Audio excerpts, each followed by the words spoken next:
Ladies and gentlemen, what's up? Bryan Casella here, BC. Welcome back to another video. In this video, I wanted to talk to you guys a little bit about my fasting protocol, kind of what I do to stay lean year round. I'm somebody who's been pretty much under 10% body fat for a really long time. And I transitioned from being a very high level, super active athlete to getting into the business world, becoming a real estate agent, a salesperson, running my own business and being an entrepreneur.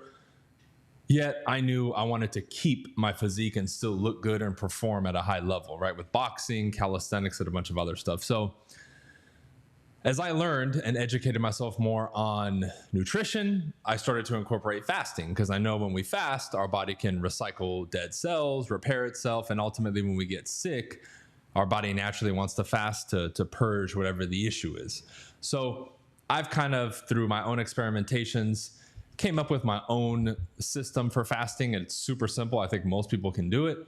However, I will give you some tips if you're newer to fasting and you have some issues with going 24, 36, 48 hours without food, okay? So generally speaking, I would say I have a rule that minimum I'm going to do a 24 to 36 hour fast once a month. Now, for me, that's easy because I'm traveling pretty often, like June coming up. I'm traveling 3 times, 3-day trip to Vegas, and then 2 other trips that are 1 day to Alabama and to DC to speak, right?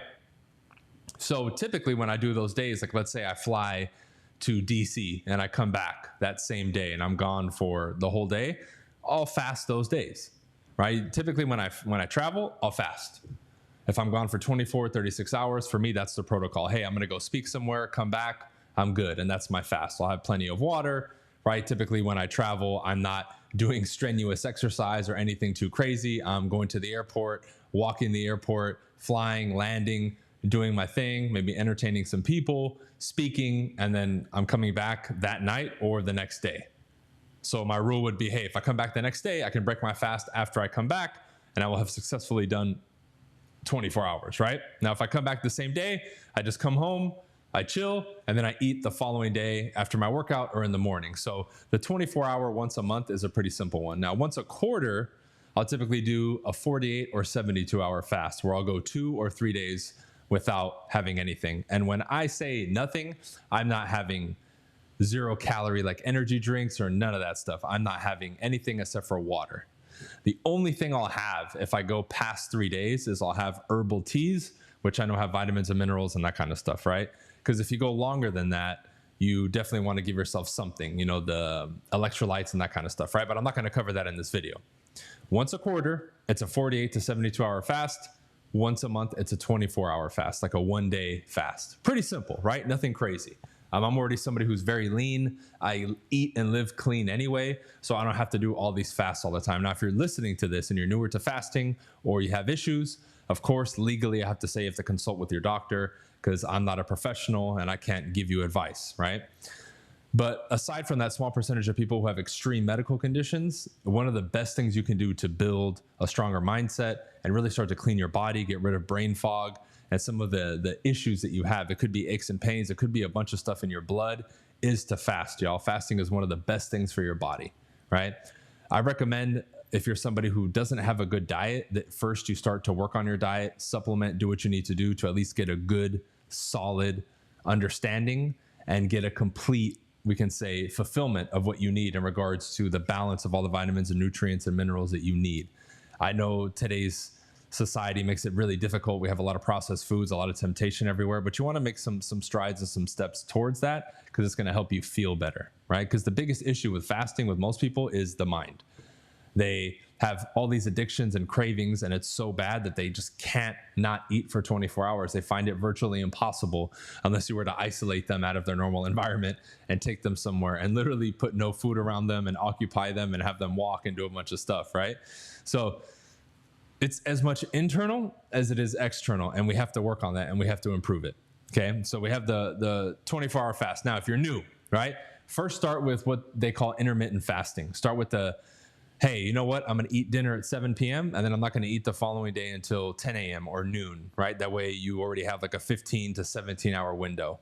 I recommend you first start with an eating window. Start like 18:6 or 12 and 12, where first you fast 12 hours, then you have a 12-hour eating window. That's pretty simple. After you do that for a week, go to 16-8, 16-hour fasting, 8-hour eating window. Then after you do that for a week, go to 20 and 4, 20 hours fasting, 4-hour eating window, right? Then eventually we can step you, after doing that for 3 or 4 weeks total, we can step you into doing a 24-hour fast where you eat dinner on one night at 7 p.m. and then you don't eat again until the following day at that time, successfully completing 24 hours, right? From there, it's easy to go 36, 48, and longer. I recommend that when you do that, again, incorporate it into a trip like I do, or make sure you're doing something, because if you're going to sit at home all day for 48 hours or 72 hours, it's going to be tough, especially if you're not mentally at the point where you have the willpower and the discipline. You want to make sure that if you know you're going to fast that day, plan a trip where you go out all day and just don't eat. Take water. You might get hungry. It's okay, right? But you have to be able to work through it. And I'm telling you, all the brain fog, all the aches and pains, all the issues that you're going to have are going to start to clear up, because as you start to fast more and incorporate it more into your daily life as a normal thing, you will start to feel better. Whenever I've had any issue, the last 10 years especially, when I fast, it's gone. Like the skin issue that I told people I was having that's like pretty much almost gone. If I fast for 2 or 3 days, it's gone. And then something that I'm eating would stimulate it to come back. But if I literally fasted for 3 or 4 days, it would be gone. I would pass whatever stool or whatever was in my intestines or stomach that maybe had been lingering or whatever issue, and then poof, everything is restored. I feel brand new. My skin looks better. I mean, it's just crazy, the benefits of fasting. So I recommend take the little step-by-step approach that I recommended to you if you're still having issues. But overall, I just think it's something you need to look into more, study, implement, and you guys will see that you'll start to feel better, look better, and live better. And that's ultimately what's most important. Okay? Well, that's it for this one, guys. Hit me up if you need anything. Peace.